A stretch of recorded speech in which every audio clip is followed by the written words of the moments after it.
Di tengah keberagaman sistem hukum di Indonesia, persoalan pewarisan bagi anak angkat menjadi perdebatan panjang. Anak angkat yang secara sosial diterima sebagai bagian keluarga seringkali terpinggirkan secara hukum ketika menyangkut hak waris. Ketimpangan ini menimbulkan pertanyaan mendasar, sejauh mana hukum mampu melindungi hak anak angkat tanpa mengabaikan norma agama, adat, dan hukum positif yang berlaku di negeri ini. Buku Rekonstruksi Kewarisan Anak Angkat, Komparasi 3 Sistem Hukum Waris di Indonesia, karya Ahmad Suhawi, membahas secara mendalam posisi dan hak anak angkat dalam konteks hukum waris di Indonesia yang pluralistik. Melalui pendekatan komparatif, buku ini menguraikan bagaimana perbedaan prinsip, asas, dan praktik dalam 3 sistem hukum yang meliputi hukum Islam, hukum adat, dan hukum perdata. Ketiga sistem hukum itulah yang menciptakan tantangan dalam memberikan keadilan bagi anak angkat. Di bagian awal dijelaskan bahwa pengangkatan anak merupakan perbuatan hukum yang menimbulkan akibat keperdataan baru antara orang tua angkat dan anak angkat. Namun, praktik ini juga menimbulkan persoalan terkait status hukum dan hak waris anak angkat, terutama ketika terjadi konflik antara ketentuan agama, hukum adat, dan peraturan perundang-undangan. Dalam hukum Islam, anak angkat atau yang disebut dengan tabani tidak dapat menjadi ahli waris dari orang tua angkat karena tidak memiliki hubungan nasab. Namun, Islam memberikan solusi melalui konsep wasiat wajibah yang menuliskan bahwa pemberian maksimal sepertiga dari harta peninggalan pewaris kepada anak angkat. Dengan demikian, meski bukan ahli waris secara formal, anak angkat tetap memperoleh bagian dari harta peninggalan sebagai bentuk penghargaan atas hubungan sosial dan kasih sayang yang terjalin. Buku Rekonstruksi Kewarisan Anak Angkat, Komparasi 3 Sistem Hukum Waris di Indonesia juga membahas dari segi hukum adat, menunjukkan variasi yang luas. Di beberapa daerah, anak angkat memiliki kedudukan setara dengan anak kandung dan berhak atas seluruh harta warisan orang tua angkatnya. Namun di daerah lain, anak angkat hanya mendapatkan bagian tertentu atau bahkan tetap berhak mewarisi harta dari orang tua kandungnya. Variasi ini bergantung pada nilai dan kebiasaan masyarakat adat setempat yang menekankan keseimbangan sosial dan kesinambungan keturunan. Sementara dalam hukum perdata, BW, terutama berdasarkan Statsblad nomor 129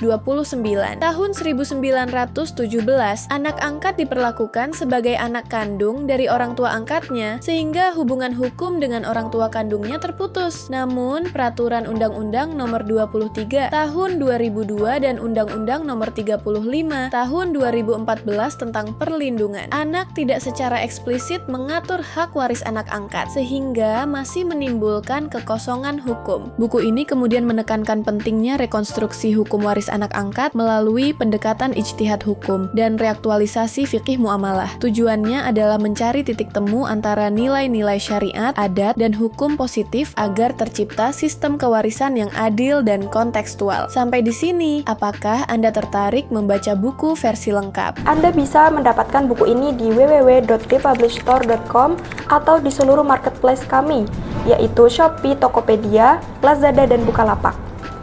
Selalu support channel kami dengan cara like dan subscribe. Jika video ini bermanfaat, jangan lupa share ke orang-orang sekitar Anda.